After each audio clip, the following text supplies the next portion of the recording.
Got it. Okay, we are recording. Gordon, how are you today? Feeling very well. Thank you. Wonderful, wonderful. Where are you right now? Right now, I'm in Hebden Bridge, West Yorkshire, in the north of England. Lovely, lovely. Okay, well we'll get to why you're there because it doesn't sound like a regional accent to me, that one, but Ah, we'll get there. Um, before we do anything, I always like to ask guests to sort of cast their mind back, to about a year ago now, and tell me how they found the process of lockdown. Certainly in the sort of both personally, Gordon, and also how did you find it creatively? well, I think it was a complete shock to my system. It started with me leaving a job that I was about to do, producing a band in Germany. Instead of producing the band, I had to rush to the airport to get home to England before they closed the borders. And in my entire life, it's the first professional music engagement that I canceled. That was already just weird on day one. And then by maybe 3 weeks into the process, I realized that most of my personality was based on either walking into a city and being like on the street, in a coffee shop, in a studio with a bunch of musicians, on a stage, entertaining a crowd, playing music with a band. And to be without these people's experiences, it felt like I had a bit of an identity crisis, to be quite honest. I didn't know who I was supposed to be without my interactions. Yeah, that was essentially the. I think for so many people was the tough bit, wasn't it? That kind of lack of connection. It was, and I guess that's. I'm not suggesting we're all defined by that, but it's a big part of everyday living, isn't it? Just that Yeah. interaction and that.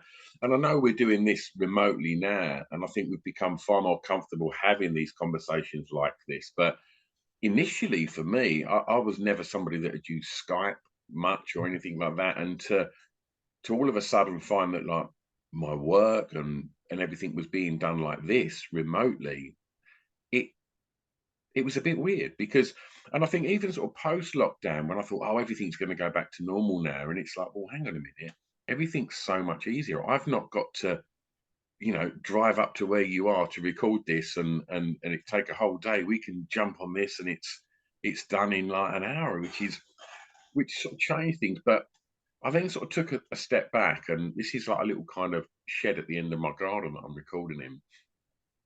And as much as I'm having these conversations remotely, essentially, I'm sitting in a room on my own talking to a computer, which is pretty fucking mad.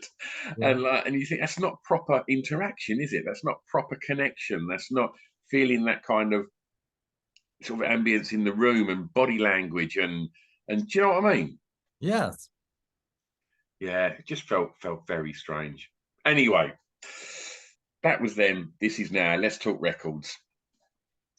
Gordon, I want you to tell me the song that you regard as having the greatest ever intro, please. Oh, I have to say David Bowie's Rebel Rebel from the great Diamond Dogs album. That just song does it for me. Just from the first notes on, it gives me instant joy. So I'm intrigued because for somebody, uh, that to speak to somebody who's been so influential on the industry as a producer, and what one thing I like to ask creatives is those kind of, because I mean, if we use the Strokes as an example, right? I think the Strokes is a Mhm. perfect example of this. Like, we look at Bowie, it's classic rock and roll, but it's got real pop sensibilities as well. And I think for me, as a music fan and as somebody that was DJ, has always DJ'd out indie music and guitar music, alternative music to young people. When the Strokes come out, it was like, oh wow, this is like it sounds like all the stuff that I grew up listening to, but it's got this really kind of cool pop sensibility to it as well. It's got great pop melodies and so with that in mind, Gordon, like Mhm. the way that people now get music is way different to how I grew up listening to music. How when the Strokes released those records, how they were being. enjoyed and consumed. Now we're watching, generations that follow getting their music via things like TikTok, and Mhm. bands being more preoccupied than with getting on Spotify playlists rather than getting on the radio, and seeing the kind of the importance that so many artists put on getting on these Spotify playlists in a world now with love or hate Spotify. It's got pros and cons, and it's not necessarily always that rewarding for the artist, but it does also offer a platform to get your stuff out there to a big audience. But there's so much on there, and so what we're seeing and what I'm seeing is very, very. I'm going right around the houses with this question, Gordon, but we'll get there. But we're seeing attention spans of younger people getting shorter and shorter, and we're seeing lots more, maybe more sort of pop records start with a chorus, hook them instantly, Right. so that they don't get lost in this kind of barrage of music on Spotify, or they get picked up on TikTok because they've just got that instant hit that these shortening attention spans of the generations coming through seem to be. And Mhm. so my question to you is, with all of these changes in how people consume the music and etc., does any of that filter into your creative process? The answer is no. Good. Um, I think the same part of my mind that was always concerned with, well, now that we've recorded it, what are we going to do with it? Or now that I've made a band, how are we going to go out into the world? The thing about social media that is so valuable to me is it's become a way to get out into the world. To If I make a song, I can put it on Bandcamp and put the message out on my Instagram, and by tomorrow some people, friends in New York and Argentina, will hear it and say good job, etc. In the old days, I would have to struggle for decades to get a record deal and then wait for months for the record to come out. And maybe if we're lucky, the budget would include some promotion, and maybe it would be written about in a magazine, or we'd get to tour. So things have completely changed, but I wouldn't say it's incredibly for the negative 100%. And even where there's a huge trend for shorter attention spans and a new kind of music that's based on the blip of the internet, the fact of the matter is that bands like David Bowie and the Spiders from Mars and Led Zeppelin and the Beatles and the jazz greats, they're all getting their moment in the sun, and probably more people are listening to them now on a daily basis than ever before, just because of the population of listeners that never was there. Like our population has exploded. And when I look at TikTok, it knows what I like. And so I'm seeing young musicians, 16-year-old of every gender, playing Led Zeppelin songs on their guitar or their own music that shows that they're already accomplished musicians.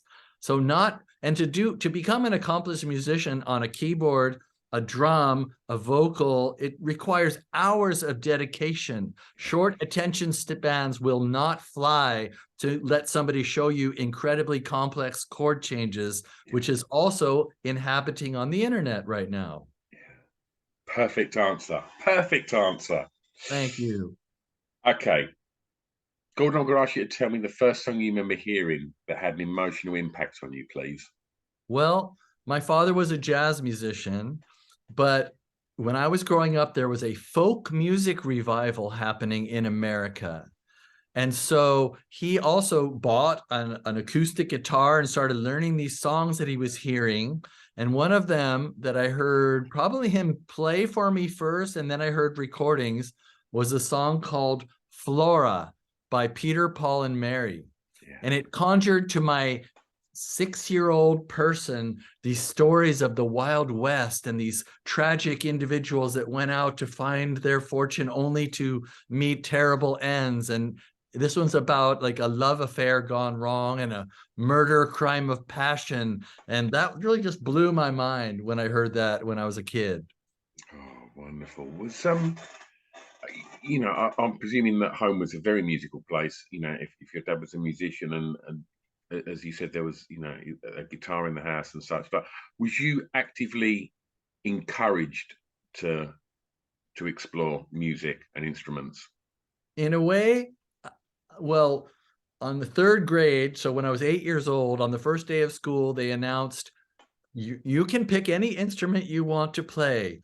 And I said, oh, wow. And I went home and said, Dad, I'm going to play the trumpet. He said, no, you're not. You're playing the piano. So I was encouraged to do music, but it had to be on my father's terms. So years of piano lessons followed, which I did not enjoy. And I always wonder what my life would be like if I had actually picked the trumpet. Why the trumpet? Why did I don't know. It just seemed something about it appealed to me. I don't know if it was, I don't know if I knew what the sound of it was. It just looked cool, you know? And maybe I'm very glad I didn't pick trumpet because keyboards was very cool for me in rock bands later. And I don't know if I would have had as many opportunities as a trumpeter. Yeah, yeah. So whereabouts was growing up in America? I was born in New York, so I would have heard Peter, Paul, and Mary in New York. And then I moved to Seattle when I was 8 years old. And that's where I had the opportunity to go into music for the first time. Oh, wonderful. Tell me about your sort of memories of your sort of early days in New York. Can you remember much from back then? Yes, I remember a lot because I had extended family, like I had grandparents and cousins and everything. And I grew up in the Bronx because my father was going to school still when I was like to call university when I was born. And I have vague memories of the Bronx, and I have lots of memories of going into Brooklyn where my family members would gather for big dinners, you know. So I remember the family feeling of New York more than, like, say, the buildings. Although I was obsessed from an early age with drawing cities, like sporting goods stores next to build. I like to draw buildings and label them like I saw driving down the street in the city. So was you always a creative kid then, Gordon? Like whether it was music or drawing or Yeah, I won an art contest when I was 6 years old for a painting I did, and it was a birdhouse, but it had an entrance and an exit because that's what we had at school. You'd go in the entrance and you'd go out the exit. So I made a birdhouse with an entrance and an exit, and it kind of got sent around the world. And that was the beginning of my big art career. wonderful. Well, look, let's talk about school whilst we're in the formative years. And for track three, I'm going to ask you to tell me the song that reminds you of your time at school, please. Right. Well, by the time I was probably 10 years old, rock and roll had come out, and me and my best friends were well aware of it. And we thought we were very cool, cooler than other 10 years old, because we would spend our time at recess not kicking a ball, but talking about John Lennon's lyrics, the significance of the latest Beatles song, and what it could possibly mean, this kind of thing. So for us, being affiliated with rock music was kind of like a like we felt like we were in the know. Yeah. And so whatever music I chose, I made sure it would be whatever my favorite was usually very far different from what the other kids were hearing on the radio. I wanted to always went for the obscure and the weird stuff. So what have you gone for this one? For this one, Frank Zappa and the Mothers of Invention, the song called Mother People, from one of my favorite albums ever, We're Only in It for the Money. And this was something my father actually brought home. He brought home two influential albums that happened the same year. One is Sgt. Pepper's by the Beatles, and then the other was this, We're Only in It for the Money. And interestingly, Frank Zappa made a parody of Sgt. Pepper out of this album. He even tried to imitate the cover and put it backwards, where the inside was on the outside, and everything was, they're all wearing dresses and they look just kind of horrible. And instead of beautiful flowers, there's like rotting fruit in the collage. And so this album, both albums were very influential, and they were both kind of psychedelic in their own way. I mean, tell me about the kind of impact that had on you, because if you hear Sergeant Pepper's, Yes. you know, for the first time, it's still got lots of pop sensibilities, but you know, it explores a lot on that record. Mm-hmm. But then when you start, you know, listening to Frank Zappa, that's fucking crackers, man. And Yes. like, how did that kind of, you know, as a lad in his formative years, But tell So me about, where that put you, because it is a bananas record. I had a little cousin when I was in New York, and by the time he was like 9 or 10, he was already like a film buff. And he would take me to see these films in New York of like from the 1920s and the 30s. And he was really into the Marx Brothers. So already the zanier and the weirder and the more improbable anything was, it really appealed to my sense of humor and my budding intellect, whatever that might have been. Okay, so even Sergeant Pepper, when you hear Within You and Without You with the sitars, and you hear Lucy in the Sky with Diamonds, the lyrics and the sounds, that's already, yeah, you might think it's pop sensibilities, but for what the world knew about music, this Yeah. was this was over the line of crackers already. And 10-year-old me heard those songs from the Beatles and said, yeah, that's what I'm talking about. That is the interesting stuff. That's where it's going. And then the Zappa was like taking off even further. The musicality of it is incredible. Like everybody's really in control, and it's almost like orchestral rock and roll. Yeah. But the subject matter and the lyrics and the illustrations, as I said, is just beyond into the world of bonkers, which appealed to me greatly. Love it. Did you enjoy school? I did. I did enjoy school. I think it came very easily for me, like reading all the things in elementary school would say came really easy for me. So I enjoyed the recognition that I didn't have to do much work and I got decent grades. Later, when things like, if I can say it on the radio, marijuana and different social interactions and puberty entered my life, I found myself concentrating far less on studying. And so it became a bit more like it was a bit of a distraction from music and other things. Did you know what you wanted to be when you was at school? Mm, huh. My dad always made a big point of telling me that a musician's life is no way to live. So there was part of me that wanted to be a musician, but was a bit of I was conditioned to be afraid of that lifestyle. So I had kind of science and psychology and possible filmmaking as career choices. And to be honest, I wasn't very good as a musician. Even though I was in bands from the time I was 13, I was always the one kind of getting kicked out because I couldn't remember the parts and my fingers would hit the cracks between the keys. Like there are many reasons I wasn't a great musician. So it didn't look likely that I would be able to follow that as a career path. Was to pursue music, or you mentioned sort of filmmaking. These are things where you're kind of thrust into the public and judged and scored on what your output is. Was Mhm. you a confident young man? Well, what you said ties into one of my main fear tactics my dad used. He said, if you're like me and you play music at home on the weekends, nobody can tell you what to do. But the minute you step into the public eye, you'll be playing music you hate because that's what's going to be popular. And I thought, oh, that sounds just terrible. I had a moment when I was supposed to go to university. I was 18 years old, and for some ungodly reason, I got picked in the best band in our city. They wanted me to play.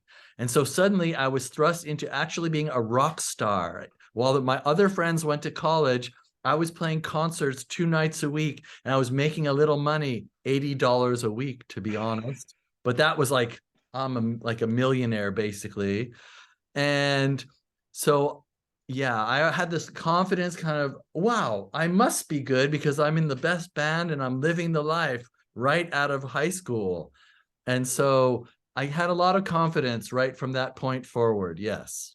Was you like, I mean, at that point, to get them kind of, to get that opportunity, was you a show off? Did you like the attention that come with it? I always liked the attention, even in my junior high and high school bands, being on a stage and having people look at me while I played music and knowing how cool me and my friends were. That was a big source of boosting. But Yeah. yeah, there was an ego explosion and a great enjoyment of being a public figure when I got in that big band, and the ego thing went way out of bounds. Like I was really an awful person, and everybody let me know about it. But I didn't care until the negative repercussions were so bad that I had to actually face what I was doing. So, I mean, from them kind of experiences, I mean, working with, so many young bands, like, do you see these sort of circles repeat? Do you see like these bands coming through and it's like, all right, these are about to blow up, and then the egos are going to go out of control, and then they're going to, come back down to earth. Can you see the patterns constantly sort of reappearing? My love of music was there from I was 10 and 8 years old, and it's never left. So the people that work with me, they're really interested in having good recordings of their songs. And as such, I speak a language and I can speak their language, and we're only concerned with the music. It's very rare that someone makes me feel uncomfortable in my own studio. Now, I give the artists a lot of leeway. Like, I want to know, what are your ideas? And as soon as they say an idea, no matter how far-fetched it might seem, I'm going to give them a chance to try that idea out, because I have a lot of respect for young people's creativity. Yeah. And I even had experiences as a young musician myself where older producers and engineers kind of shot my ideas down before I even could hear them, because they knew better. They were experts and I was just a kid. And I never intended to become a producer, but once I did, I realized that I was going to try to undo that and never be that person. Yeah. That's not working like that. You need to work with people, don't you? Yeah. 100%. Yeah. 100%. Okay. Let's stay in the formative years. Tell me about the first record you remember buying from a record store, Gordon. Oh, that's easy. The first thing I did once I started really loving music was I started listening to AM radio. There was a really great station called KJR in Seattle. And for the first couple years I listened to it, they played nothing but songs I enjoyed, like phenomenal songs. And I found out one of the DJs was going to be at our local Kmart, which is, I don't know what the equivalent might be. It's just a real cheap brand names kind of everything store, department store, I guess, low Yeah. budget department store. Every town had one. And he was going to be at our local one, hawking a record that the radio station put together of all the top songs of the year. So I went to go see Pat O'Day, my big hero DJ, and I bought for $4 this album of KJR, All American Hits, All American Stars, which was a misnomer because many of the bands were British. Yeah, whatever. And so one of the songs on that record was Along Comes Mary by The Association, which was a song I really loved, and it was on the first record I bought, and I still love the song to this day. Tell me about your relationship with the record store, from those, Oh, early days of buying your first record through to, I imagine, then finding your local record store, and then, yeah. but did that become an obsession and a passion and an important place for you, the record store? It was like one of my holy places. It might have been like my church growing up. And interestingly, it ties in with something you said earlier. Back in those days, I could go into my record store. There were three in our town that I really liked. Very small, very cool.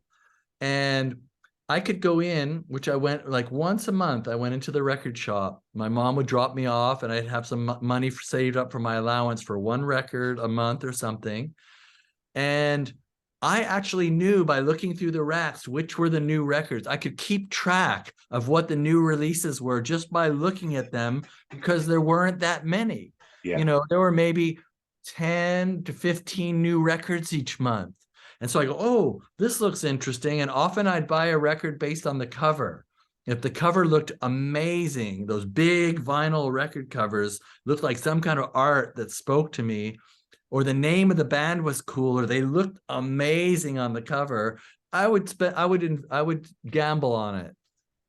So that was kind of my experiences. I felt like I knew what was new, and I bought really cool records, and I even put screws in my wall so I could display my favorite record covers across the walls. They were like my best friends, really. Absolutely. Does that love of a record store continue to this day? If you should find yourself somewhere where there's like a little independent record store, you going in? I do go in. I've had some revelations recently, which Okay. is, first of all, I stopped going in for a little while because I have so many records and sometimes 3 copies and 4 copies of my favorite ones that I kind of have to slap my hands and say, no more record. You got enough. It's filling up your house. Every time you move house, it's like hours of schlepping boxes of records, you know. And but still, when I go in my neighborhood here, the 2 closest towns are Manchester and Leeds. And I always go to the record shops. And only a few months ago, it hit me like, wow, there's no used records anymore. Yeah. All the records in the record shops are reissues, brand new pressings of Yeah. old records. There's also new records, but most of the record shop is filled up with all the classic records, but done, and they're 28 pounds each now. And I read a lot about it because I'm wondering, like, are the new records as good as the old ones, even though the old ones are a little scratchy when you buy them? And it turns out that the process of making the new records, it comes from a digital source instead of the analog tape like the old ones were done. And there's a lot of debate in the record community about, oh yeah, it's more pristine, or oh yeah, the sound has changed. It's hard to tell right now. I don't have an opinion. I'm just aware that that the old records are very hard to find now. The really first generation vinyls that used to be everywhere. And for a long time, vinyl wasn't even popular. So record stores were kind of lonely places where nobody went because we can download it for free. So why should we pay? But now vinyl's a big deal again, but I'm wondering about the source and the tone quality, if I'll be shocked at the difference that my old favorite records don't sound the same anymore. So what age? Uh, when was it that you left Seattle? Well, the last time I left Seattle was at the end of the 90s. That's when I moved to New York and made a studio, and when I met the Strokes soon after that. But I go back quite frequently. Tell me a little bit. As for somebody who's, I'm fast approaching 50. Kind of hit the sweet spot in, for going out and enjoying the exciting new music. Tell me a little bit about how it felt being in Seattle in the early 90s and being exposed to Well, what become the biggest music on the planet come from right, Seattle. How was them right. times? Well, I don't know if you know this, but I wrote a book recently. Okay, And tell me all it's about about it. it's called "The World Is Going to Love This: Up from the Basement with the Strokes." Hmm. And I talk about moving to New York from Seattle after the grunge, exactly what we're talking about. Yeah, yeah, Um, and I wax really poetic about Seattle, what it was like before the grunge movement and during and after. And basically, I had already left Seattle trying my hand in New York and then LA because Seattle was never a popular place for music. In fact, the main musicians that ever came out of Seattle that were notable, Quincy Jones, Jimi Hendrix, and Hart, of all things, mm, they had to move to other places to get their attention in the industry. And suddenly in 1989, we had Tad and Mudhoney coming to England to yeah, tour.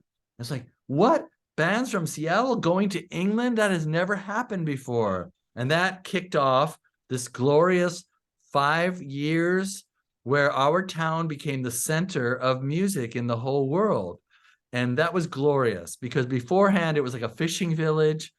You played in one club a couple times and to 60 people who were interested in music. It was really, and the other places you could play covers, but you couldn't play your own music. yeah, And in 1989, all that changed. And suddenly we had 3 venues that were packed every night of the week.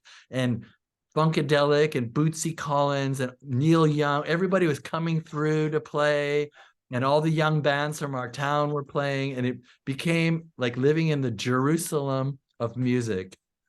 And I'm glad that you referenced those bands, because obviously there's bands that had way bigger success, obviously with the likes of Nirvana and Pearl Jam and such. But tell me, like, how exciting did it feel in when hearing that bands like Tad and Mudhoney and Mudhoney, with tracks like Touch Me I'm Sick, having sort of commercial success. Like, Right. how did that feel? Well, I was working, and so were all those other bands there was a whole generation previous to that success. So even Mudhoney, they had a band before that called Green River, and Yeah, I recorded Green River. And in Green River were some guys from Pearl Jam and yeah, some guys from Mudhoney when they were teenagers. And it was already like these people were great. Chris Cornell, like I saw him in 1986 with Soundgarden, and years later, when I saw him, I said, "This is the most incredible singer I've ever seen. It's like two Jim Morrisons in this 20-year-old kid's body. How do they get in there, and how does he do that?" yeah. And so it was just glorious when the attention was well deserved and it went out and made echoes in the world. Wonderful, Mhm. wonderful. Okay, I want to ask you to tell me the song that soundtracked your years in clubs. My years in clubs. There was one incredible club in Seattle called the Vogue. And when this record came out, suddenly I started dancing, which I never danced. But when I heard this music, it just, I know how to do this one. Okay, so um, let's see, which song is it? I'm reaching a clubbing. Was that on my list? One, two, three, four, five. I'm having a blank here. No Uh, worries. It'll be do you- track 5, I think. five, one, two, three, four, five, one, two, three. How many did we pick? 7. That's why I left it off. Can you give me a moment? It won't mess us up, will it? Maybe Not Ned, at all. Ned for. Oh yeah, I thought it was going to be this, but I couldn't see it on my list. The song is called "Hypnotize" by Scritti Politti, Oh, what a band. and what an incredible album, and what an incredible song, and that was the way I wanted to dance. Yes. So did Scritti Politti sort of obviously made it through to the club scene in the States then? Yes. With that album, like apparently they had a different style beforehand and afterwards. Mm. But for this album, somehow they went to New York and they were working with like Michael Jackson's keyboardist and drummer, like these incredible funk and soul musicians, Yeah. and this great backing vocalist, Tawatha Agee. And this music came out that was, I can't even describe it. It's indescribable. I don't think there's anything like it since. Yeah, monumental electronic dance music, but very funky. Yeah. It's really weird. I think Scritti Politti do not get the credit in the British press that I think they deserve. When you read all these charts and compilations of these, what are told you're told are important and influential artists, and many of them deserve their place there. But Scritti Politti often get like left off of them things, and I think that as a band, I think that they just fucked with genres and Right. like nobody else. Certainly at that point as well, like incredible band, absolutely. Well, Uh, it wasn't until really recently when I went down a bunch of YouTube rabbit holes, like I want to know about Scritti Politti. There's so little press about that. Like, who were they? And I found out that Green, the singer, yeah, like he had all these opportunities and he made that brilliant album. But even during the making of in the studio and right after it came out, when he had to do promo tours, he just went through this internal realization that this process of going in studios and touring and doing press has nothing to do with me. I can't stand it. So he was like one of these rare and early guys that he had all this talent, but he never really thought, well, what the repercussions of if I go into the public, what's going to be expected of me. So I think the fact that he just backed out of the promo and the rock star thing, that, the press doesn't really have time for those kind of people. There's not a story about him that you'll find written, and you can't find much information really. I know. I guess in a strange way, that kind of the fact that you've got to dig a little deeper to find something out on him just adds to the magic of that band, I think. Absolutely. You'll take you home. Track 6. Tell me a Mhm. favourite song from an artist from your home county, please. There you go. That one's easy. My probably one of my my personal favorite band that came out of the Seattle grunge scene was Alice in Chains, Hmm. which metalheads talk about them, but most people tend to go like Nirvana, that was the one, or Soundgarden, or Mudhoney. That's the cool ones to talk about. But when I heard this, I saw Alice in Chains play their very first show in Los Angeles. I was in the audience, and it was another thing where I said, that singer is from Seattle. I've never heard a voice like that before. It's definitely one of the coolest voices I've ever heard in music. And there was this song called Sunshine from their very first album that totally defines what I like about the band and what I like about Lane Staley's singing. Yeah, what a loss! What a voice! It's Yeah. ridiculous. And I think, for me, I think that the first time, I think Wood was the first track I heard. Uh-huh. And I remember just seeing the video on MTV and just Mhm. thinking, because at the time, Seattle was spoiling us with vocalists. Right. Like you mentioned Chris Cornell's voice, which is just from a different planet. And Mhm. Kurt's voice was different level, and Yeah. Eddie Vedder's got a completely unique voice, Yeah. completely different from all the others. And and that's without talking about Tad and Mudhoney. And yeah, and I think you're right that it is always. I think Alice in Chains was like the metalers grunge band. They were the Yeah. ones. The metal kids Mhm. loved Alice in Chains, and Mhm. and and I think, yeah, like what an incredible band. And did you ever get to kind of work with them in any capacity? I didn't work with them, but I had one day, a very special day where I actually spent the day with Lane Staley. It was a very valuable moment. I was already a huge fan of his, and I wrote a letter to his manager because I knew her from Seattle's past. And Lane came and spent the day, and we just hung out and talked. And that's the only time I got to see him or talk with him in my whole life. But that's a very special moment I'll never forget. Oh, wonderful. What was you talking about? Just talking about records and hanging out and just. To be honest, we made the bond because of the subject of addiction, drug addiction. He Yeah. had just gotten out of rehab for the very first time. And I had some clean time, and I was and I wrote to the manager saying, you know what, Susan, I am probably the only person who doesn't use drugs in the entire Seattle scene. If Lane Staley wants someone to hang out with that is clean and sober, here's my phone number. And he took me up on the offer. And so that's what we talked about. But I also told him how much I loved his music. And we just hung out and just, casually chatted. It was very comfortable. He was a very incredible person. He was very magical. He looked a little like some kind of magical elf, Yeah, really. Yeah. that's a wonderful story. Last track. I want you to play Tastemaker now, please, Gordon, and tell me a Yes. song that you think many people may not know that you would like them to hear, please. That's easy. I produced a band in Seattle, not this summer, but last summer, and they're called Cab Ellis. And they have a song called The East Coast Hold On, which I think is magnificent. Not just because I produced it, it's just very special in every way. And people will probably be surprised that I like it and that I produced it because it's not what I'm known for. But I really want people to hear that song.